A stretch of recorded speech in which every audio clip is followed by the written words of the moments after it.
the best of the week on Relevant Radio.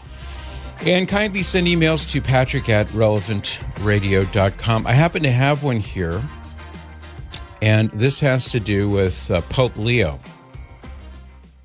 Pope Leo is the subject of people wondering, did he really say that? And I have an email that came in. This is from Mike in Arizona.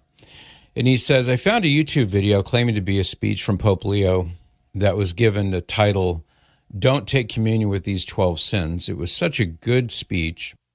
The YouTube channel has other videos that are supposedly of Pope Leo giving speeches. I tried to verify them by going to the Vatican website. I was not successful either way. I want to hear your opinion as to the validity of the videos on this website. And he gave a link to one of them. He says, I really respect your ability to get to the bottom of things like this. In a way, I hope that you can tell me that these videos are on the up and up, but I don't want to be duped. Nor should you be. So here's what we did, and here's what you can do. Now, we have the access to Grok, and Grok is it's an AI search engine like ChatGPT, but kind of different in some ways. So Cyrus, you want to do the honors and explain how we came up with the answer for Mike? So what I did is I took the link that the gentleman Mike sent us, and I put it into Grok, and I said, Grok, is this video real? And I asked Grok, is this video AI? And then I just supplied the link. So that's all I did. And then Grok said, the video at the provided URL is AI generated. Does this sound like a real person to you? And does it sound like Pope Leo? Cling to the gospel that we may live as radiant witnesses of Christ's love, transforming a world really good for the light of his truth. This is really good. And the message is good. It's all the things that I want to hear. And so it's so easy to fall into the trap of seeing something online that affirms what I already think. Mm-hmm.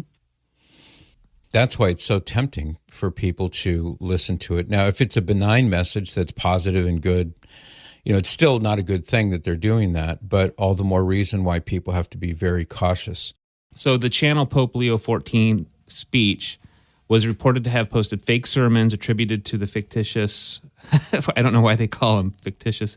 See, it's funny because it's like Grok doesn't know that Pope Leo is our Pope. It's still a work in progress, I think. Why don't you do this? Go back to that same interchange with Grok and say, by the way, Pope Leo the 14th does exist. You may not have noticed that, but he does exist, and maybe it will change its ways. But the source of these videos is, according to Grok anyways, fraudulent. What did Ronald Reagan say, Cyrus? He said, trust but verify, when it came to the SALT agreement, I think it was, with the Soviet Union. Trust but verify. And so I would modify that to just say verify. Don't even trust, because the likelihood of something being faked is very high nowadays. Like what you just heard? Share it with your family and friends. And thanks for listening.